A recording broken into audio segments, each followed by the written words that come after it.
अब जो हमारा लास्ट टॉपिक है सबसे छोटा टॉपिक है, लेकिन अगर आपको ये पहले का आपने सारा अच्छे से समझा और ये नहीं समझा तो आप कुछ भी नहीं कर सकते। आप कंसिस्टेंटली अर्निंग ही नहीं कर सकते मार्केट से। ठीक है, फिर आपके साथ यही होगा कि आप अर्न करोगे लेकिन मार्केट में दोबारा वापस दे दोगे। तो सबसे इम्पॉर्टेंट यहाँ पे आता है रिस्क मैनेजमेंट। तो रिस्क मैनेजमेंट क्या है, हमें कैसे करना है?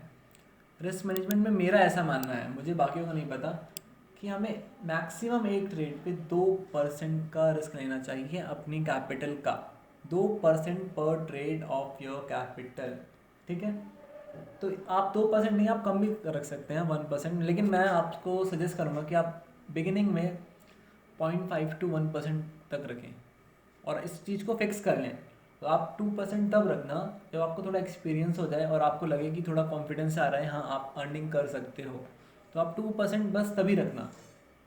और नहीं तो मैं 2% भी अभी सजेस्ट नहीं करूँगा। 2% सिर्फ उसके लिए जिसको एक्सपीरियंस है थोड़ा। और मैं वैसे एक बात मैं बोलूँगा कि ये इंटरमीडिएट, ये बेसिक तो नहीं है लेकिन इंटरमीडिएट लेवल तक है। तो आप 2% पे ना जाएं, आप 1% पे ही रहें। लेकिन मैं अपने पर्सनल ट्रेड्स के लिए 2% लेता हूँ, तो इससे मेरा होता ये है कि 2% या तो मेरे कैपिटल का 2% जाएगा या फिर सिंगल ट्रेड पे 4% आ जाएगा। और एक ही दिन में मैं एटलीस्ट 2 ट्रेड तो लेता ही लेता हूँ। ठीक है, तो अगर मेरे दोनों ट्रेड सक्सेसफुल होते हैं तो मेरा 8% ईजिली आ जाता है। और फिर इसके बेस इसको देख के हम कह सकते हैं कि हमें ऑप्शन ट्रेडिंग करने की कोई ज़रूरत नहीं है। अगर आप ऑप्शन ट्रेडिंग करना चाहते हैं तो मैं उसकी भी एक सीरीज़ निकाल दूंगा। आप कमेंट सेक्शन में मुझे बता सकते हैं कि क्या आपको ऑप्शन सीखने हैं या नहीं। और मैं आपको एक रिस्क पोजीशन साइजिंग कैलकुलेटर भी दूंगा। ठीक है, पोजीशन साइजिंग कैलकुलेटर में क्या होगा कि आपको उसमें ये लिखना है कि सपोज़ आपके पास जो आपका अमाउंट है, आपके पास अमाउंट है 10,000 रुपीज़। ओके, और जो आप रिस्क लेना चाहते हैं 1% लेना चाहते हैं, तो आपको 1% रिस्क के अकॉर्डिंग आप जिस प्राइस पे एंटर कर रहे हैं आप उस कैलकुलेटर में उस प्राइस को डालें और अपना स्टॉप लॉस डालें। ठीक है, और अपना टारगेट डालें। तो वो कैलकुलेटर आपको ये बता देगा कि आपको कितने स्टॉक्स लेने हैं, कितनी क्वांटिटी लेनी है, और आप उसी क्वांटिटी के हिसाब से आप चल सकते हैं। और ये अगर आप इसे नहीं फॉलो करोगे तो जितना अभी तक आपने समझा है, जितनी मेहनत की है, आपने इतनी लंबी लंबी वीडियोस देखी हैं, उसका कोई फ़ायदा नहीं है अगर आपने रिस्क मैनेजमेंट फॉलो नहीं किया। हाँ, आप ऐसा कर सकते हैं कि आप अपना खुद का रिस्क मैनेजमेंट बना सकते हैं, लेकिन मैं आप भी सजेस्ट करूँगा कि आप 2% से ज़्यादा रिस्क ना लें। और जो आप मार्जिन यूज़ करेंगे तो मार्जिन आप यूज़ कर सकते हैं। ठीक है, मार्जिन आप यूज़ कर सकते हैं, लेकिन पोजीशन साइजिंग कैलकुलेटर के अकॉर्डिंग मार्जिन यूज़ करना है, बिना उस कैलकुलेटर के यूज़ करे हुए मार्जिन यूज़ नहीं करना है। ठीक है, हमें क्वांटिटी, हमें ये नहीं देखना है कि स्टॉक का प्राइस कितना है, उस प्राइस के हिसाब से हमारे पास अमाउंट इतना है, हमें इतना लेना है। हमें बस ये देखना है कि यार हमारा जो हमारे कैपिटल है ना पर ट्रेड, उसका 1% या 2% से ज़्यादा रिस्क होना नहीं चाहिए। अब यार मान के चलो कि यार आप 1% रिस्क ले रहे हो तो आप हर एक ट्रेड पे 2% डाउन भी तो कर रहे हो। ठीक है, और ये, और आप ट्रेल भी कर सकते हो अपने स्टॉप लॉस को। मैंने ट्रेलिंग असल how to trail stop loss मैंने नहीं सिखाया है इसमें, क्योंकि वो थोड़ा मुश्किल है। इंटरमीडिएट लेवल पे जो मैंने सिखाया है इसके बेस पे मुश्किल क्या है, उसमें आपको स्मॉलर टाइम फ्रेम्स पे जाना पड़ता है। जो मैंने आपको चार्ट पैटर्न्स बताए हैं वो इवन आप 1 मिनट पे बना सकते हो।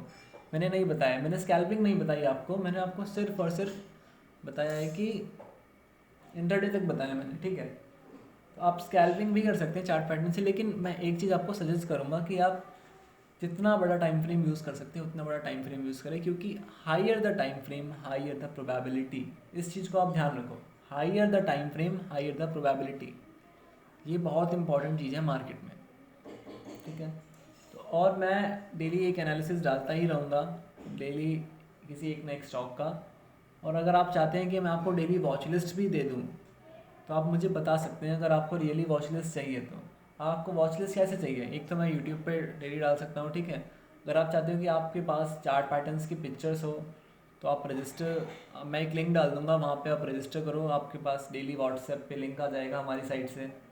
आपको आपको कुछ ऐसा लगता है कि हमें कुछ इम्प्रूव करना चाहिए, आप कुछ कहना चाहते हैं, तो आप हमें कॉल भी कर सकते हैं, मेल भी कर सकते हैं, और या फिर आप कहीं भी इंस्टाग्राम पे या फिर यूट्यूब पे आप हमें कमेंट करके बता सकते हैं।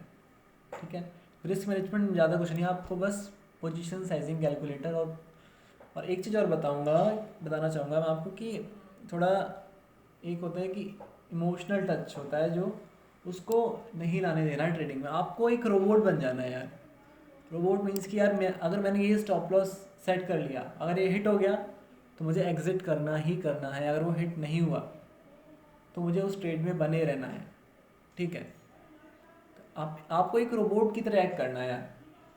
अगर आपने ट्रेड लिया और ट्रेड लेके भूल जाओ, टारगेट लगाओ, स्टॉप लॉस लगाओ, भूल जाओ, ठीक है। अगर आपका 1:1 कंप्लीट हो जाता है रिस्क रिवार्ड रेशो, तो जो आपका SL है आप उसको अपनी कॉस्ट पे शिफ्ट कर दो, जिस कॉस्ट पे आपने लिया था। फिर उसके बाद आप अपनी ट्रेड को बंद कर दो, अलर्ट लगा के आप रिलैक्स हो जाओ। आपको ना चार्ट देखना ना कुछ करना, क्योंकि अगर आपने चार्ट देख लिया है तो आपके पास प्रॉपर मेथड है, कोई एक मेथड है जिसके बेस पे आप काम कर रहे हो, ठीक है। और एक चीज़ और बोलूँगा कि चार्ट पैटर्न्स लाइव मार्केट में चेंज होते हैं। अगर मैं भी आपको कोई चार्ट पैटर्न दे रहा हूँ तो मे बी वो लाइव मार्केट में कुछ और हो जाए, चार्ट पैटर्न ही चेंज हो जाए लाइव मार्केट में, तो आपको दोबारा से अपनी ड्राइंग को चेंज करना पड़ेगा, ट्रेंड लाइन दोबारा बनानी पड़ेंगी, चार्ट पैटर्न्स को चेंज करना पड़ेगा, ठीक है। इस वीडियो में मुझे बस इतना ही बताना था, ज़्यादा कुछ नहीं, ठीक है। अगर आपको कुछ भी प्रॉब्लम है, प्रॉब्लम का सोल्यूशन चाहिए, या फिर आप एडवांस प्राइस एक्शन सीखना चाहते हैं, अभी हम प्राइस एक्शन नहीं सिखाएंगे एडवांस, लेकिन अगर आप फिर भी सीखना चाहते हैं तो एक बार आप हमें कांटेक्ट कर सकते हैं। आप हमें ईमेल, कमेंट या फिर डायरेक्टली कांटेक्ट भी कर सकते हैं व्हाट्सएप पे। और इस कोर्स को देखने के लिए आपका बहुत बहुत थैंक यू।